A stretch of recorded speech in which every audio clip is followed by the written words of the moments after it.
When we picture medieval castles, we often imagine grand halls, towering battlements, and tales of knights and royalty.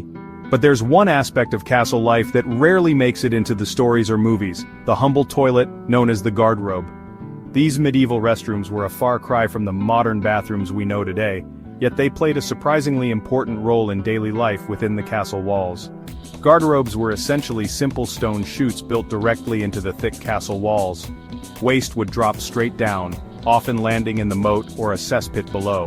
This design was both practical and, in its own way, ingenious, using gravity and the castle's height to remove waste from living quarters. However, this meant that the moat, which might have once been a defensive water barrier, could also become a rather unpleasant place.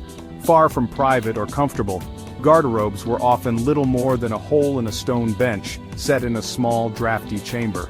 The wind would whistle through the opening, making the experience cold and uncomfortable, especially in winter.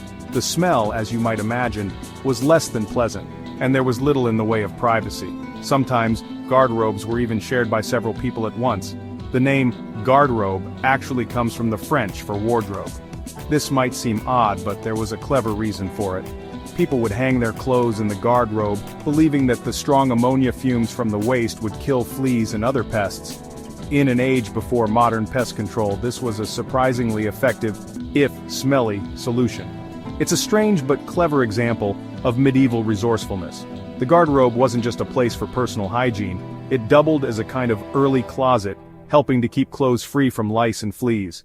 This dual-purpose use shows how people in the Middle Ages made the most of every space and every opportunity, even when it came to something as unglamorous as a toilet.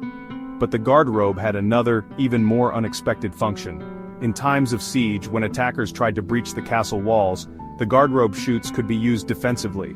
Because these chutes opened directly to the outside, they became a vulnerable point, but also an opportunity for defenders. During a siege, defenders might pour boiling water, hot sand, or even rocks down the garderobe chute onto any attackers who tried to climb up or break in through this weak spot. It was a crude but effective way to turn a sanitation feature into a weapon of defense, showing just how creative castle residents could be when their survival was at stake. In this way, even the toilets became part of the castle's intricate defense system. Every opening, every passage, and every feature could be used to protect the people inside from invaders. This detail reminds us that castles were not just symbols of power and grandeur. They were designed first and foremost for survival. Every aspect of their construction, from the tallest tower to the humblest garderobe, served a practical purpose. Even the most unglamorous features, like the garderobe, were carefully thought out. They reveal the ingenuity and adaptability of medieval builders, who had to balance comfort, hygiene, and defense in every decision. The garderobe challenges our romantic ideas about castle life. While we might dream of living in a castle, the reality was often much grittier and more inventive than we imagined. Looking at the garderobe gives us a window into the true, unvarnished reality of the Middle Ages, a world where people had to be clever, practical, and sometimes a little bit tough to get by. Castles were complex machines for living, governing, and fighting, right down to the toilets. The next time you see a grand castle, remember the garderobe and the surprising ways even the smallest details helped people survive and thrive in a challenging world. Castles were more than just fortresses. They were powerful statements of authority, ambition, and vision. Rising above the landscape, their massive stone walls and soaring towers were designed to impress, intimidate, and inspire awe in all who saw them. These structures were not only built for defense, but also to project the might and influence of their owners. The very act of building a castle was a public declaration of dominance over both land and people. It was a message carved in stone, visible for miles around, that a new power had arrived and intended to stay. The construction process itself was a spectacle, employing hundreds of workers and craftsmen, and often taking years or even decades to complete. Only the wealthiest and most influential lords could afford such monumental projects. Their castles became unmistakable symbols of status, wealth, and ambition. The grandeur of a castle reflected the prestige of its owner, and the more elaborate the design, the greater the statement it made to both allies and adversaries. Castles were strategically placed on hills, near rivers, or along vital trade routes, ensuring that everyone, travelers, merchants, and rival lords alike, could see who was in charge. Their commanding positions made them impossible to ignore, serving as constant reminders of the Lord's reach and influence. Beyond their military function, castles anchored the feudal system. They served as centers for justice, administration, and the gathering of loyalty. Within their walls, lords held court, resolved disputes, and managed the affairs of their lands, reinforcing their role as both protectors and rulers. The sudden appearance of a new castle on the horizon sent a clear and unmistakable message to rivals. Power was shifting, and the balance of control in the region was being redrawn. For neighboring lords, it was a challenge. For local villagers, it was a sign that life was about to change. Strategic locations amplified the psychological impact of castles. Their presence dominated the landscape, making them not just military strongholds but also symbols of unyielding authority and vigilance. Castles controlled movement, trade, and the local economy. Gates regulated who could enter or leave, and markets flourished in their shadows, drawing people and commerce under the watchful eyes of the Lord. The daily lives of villagers and townspeople were shaped by the castle's presence. Its looming silhouette was a constant reminder of the power that governed their world, influencing everything from work in the fields to the rhythms of village life. More than just stone and mortar, castles were enduring tools of authority and control, monuments to the ambitions of those who built them, and lasting symbols of the world they shaped. Castles were built for protection in a dangerous world. Their locations, on hills or surrounded by moats, made attacks difficult. Thick curtain walls, battlements, and parapets gave defenders the upper hand. Crenellations allowed archers to fire safely. Towers provided flanking fire, eliminating blind spots. Gatehouses with portcullises and murder holes guarded the most vulnerable entry points. Every feature was designed to slow, expose, or repel attackers. Castles were fortresses engineered for survival. Castles were hubs of government and management. The lord ruled from the Great Hall, settling disputes and overseeing his lands. Clerks and stewards kept records of crops, rents, and taxes, rare skills in the Middle Ages. The castle stored vital documents and resources, acting as both archive and granary. Peasants brought harvests as feudal dues, filling storerooms and cellars. Control of food and records reinforced the lord's power. The castle was the engine of the local economy and authority. It was the administrative heart of medieval life. Life in a castle was sharply divided by class. Lords and their families enjoyed private, decorated rooms and rich food. Servants and soldiers lived communally, sleeping in barracks or on floors, eating simple fare. Daily routines began at dawn, with everyone performing essential roles. The lady managed domestic affairs, the constable oversaw defense.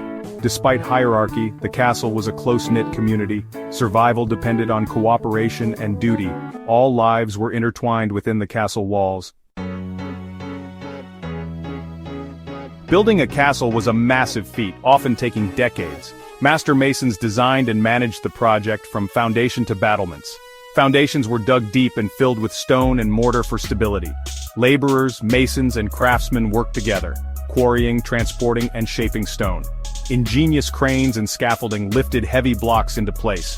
Defensive features, moats, towers, gatehouses, were integrated from the start. Every detail, from arrow slits to wall thickness, was carefully planned. Castles were not just buildings, but sophisticated weapons of war. Their construction showcased medieval engineering at its peak.